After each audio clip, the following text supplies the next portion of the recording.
Welcome back. We have been following the latest developments in the historic ruling from the Alabama Supreme Court on frozen embryos having the same rights as children. Just hours ago, legislation expected to counteract the order that stopped in vitro fertilization services in the state passed the Senate. This is a bill that would give IVF providers immunity from death or damage to an embryo, and it's on its way to the House.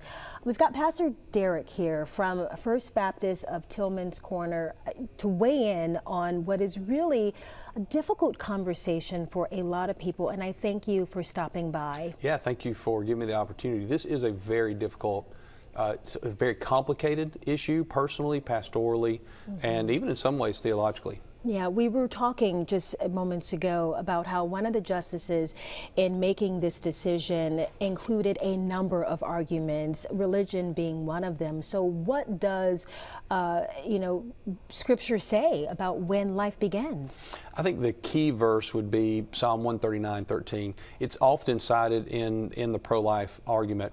David says, you knit me together in my mother's womb. And what I think is so key about that statement that he makes is the recognition of two people. So you knit me together in my mother's womb. So from the very beginning, Scripture speaks of two people. And really every time Scripture speaks of an unborn child, and it does so quite often throughout the Old Testament and New, even most importantly of Jesus, it always speaks of that child as a person at every stage of development. But that Psalm 139, you knit me together. When conception occurs, there's the DNA that comes together when the sperm and the egg come together, and those chromosomes, 23 from each, sperm and egg, come together. They cross over one another. It's really a beautiful, amazing thing. Cross over one another, and then they break into the individual chromosome pairs. When that happens, if you look at it under a microscope, it literally looks like a knitting. And what is knitting? It's pulling together two separate things to make one. And so that Scripture, written 3,000 years ago, is very descriptive of that process. So from that point, we would say it's not about, it's about the conception, not about where that embryo is, which is what I think the Supreme Court got right. What about people who say that the two should be separate? There should be a separation from church and state and not to intermingle them. Well, I think that they would have a difficult time talking with the framers of the Constitution and the writers of the Declaration of Independence. When you think of the Declaration of Independence, it's so important. All men are created equal. Even in that statement, they are created equal. That implies a creator. The very next statement, of course, takes that implication and states it.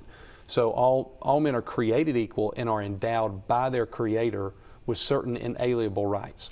So the framers recognized from the very beginning that those rights are not given to us by government, they're recognized by government. So if you remove the creator from the discussion about rights, then you really remove the foundation of rights altogether, and we're in a very bad place at that point, because then who gives us our rights? So if you take church and state and you say church is going to have no influence over state at all, will never be able to reference God, then you really remove the foundation of Western thought on where rights come from in the first place.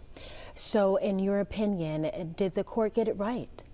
I do believe the court got it right about the fact that an embryo is a person, regardless of whether it's frozen or whether it's in the womb. The location does not change the status of that embryo.